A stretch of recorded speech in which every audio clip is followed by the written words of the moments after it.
অবশেষে সব বাধা পেরিয়ে রোমান্সে মেতে উঠল সুদীপা, আদিত্য ও পরমা। বিস্তারিত জানতে দেখতে থাকুন বন্ধুরা। অনুরাগের ছোঁয়াতে আমরা সবাই দেখতে পারবো হঠাৎ করে সুদীপার মাথাটা ঘুরে যায়। ঠিক সেই মুহূর্তে আদিত্য এসে সুদীপাকে ধরে ফেলে। একে অপরের দিকে অবাক দৃষ্টিতে তাকিয়ে থাকে।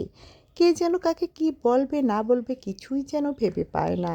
এদিকে সুদীপা মনে মনে ভাবতে লাগে, আমি তো এটাই চেয়েছিলাম, যাতে করে আপনি আমাকে কাছে টেনে নেন।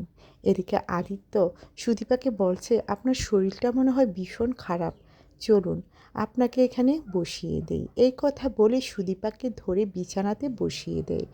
অবাক হয়ে সুদীপা আদিত্যের দিকে তাকিয়ে থাকে আর বলতে লাগে, আপনার কপালে কেটে গিয়েছে, আপনাকে ওইখানে মেডিসিন লাগিয়ে দেই। অন্যদিকে কিচেনে আছে পরমা আর ভাবতে লাগে সুদীপার কথা, যে মেয়েটা কতটা অসহায়, তার আপন বলতে কেউ নেই। এই কথা বলে সুদীপার জন্য নাস্তা নিয়ে আসে তার রুমে। এসে যখনই দেখতে পায় আদিত্যের কপালে মেডিসিন লাগিয়ে দিচ্ছিল, ঠিক সেই মুহূর্তে হাত থেকে নাস্তা পড়ে ভেঙে যায় প্লেটগুলি। সুদীপা বলে, আচ্ছা তুমি রুমে আসবে অথচ নক করে আসবে না। অন্যদিকে দেখা যায় পরমা তার হাজব্যান্ডের সঙ্গে কথা বলছিল আড়াল থেকে। তার শাশুড়ি সমস্ত কিছু দেখে নিচ্ছিল আর মনে মনে ভাবছিল, এই বাড়িতে কি শুরু হয়েছে।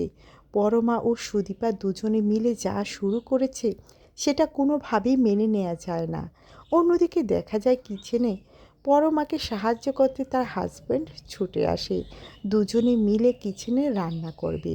অন্যদিকে পরমার শাশুড়ি বলতে লাগে, যেভাবেই হোক এ বাড়ি থেকে সুদীপা ও পরমা দুজনকে একসঙ্গে তাড়াতে হবে, না হয় আমার সংসারটাকে তারা শেষ করে দিবে। কি শুরু করেছে এই সংসারে আমি কোনো কিছুই যে বুঝতে পারছি না। পরমা রান্না করছিল, ঠিক সেই মুহূর্তে আটার বক্স এসে পরমার গায়ের উপর পড়ে, সেই সঙ্গে তার স্বামীর গায়ের উপর পড়ে। দুজনের মুখ একেবারে ভরে যায় আটা পড়ে। একে অপরের দিকে তাকিয়ে রয়েছে, তাদের দুজনের কি এমন খারাপ অবস্থা হয়েছে। দুজন দুজনের দিকে তাকিয়ে হাসতে লাগে আর বলতে লাগে, এ কি আমাদের কি অবস্থা হয়েছে। ময়দাগুলি পরমার হাজব্যান্ড তার গা থেকে সরিয়ে দিচ্ছে, তাই তো পরমার কাছে একটু একটু করে আসতে চলেছে। অন্যদিকে কিছুক্ষণের মধ্যে চলে আসে কাকিমণি। এসে পরমা ও তার স্বামীর এমন অবস্থা দেখে অবাক হয়ে যায়। অবাক হয়ে তাকিয়ে রয়েছে আর মনে মনে ভাবতে লাগে, ওমা এ কী অবস্থা কিচেনে।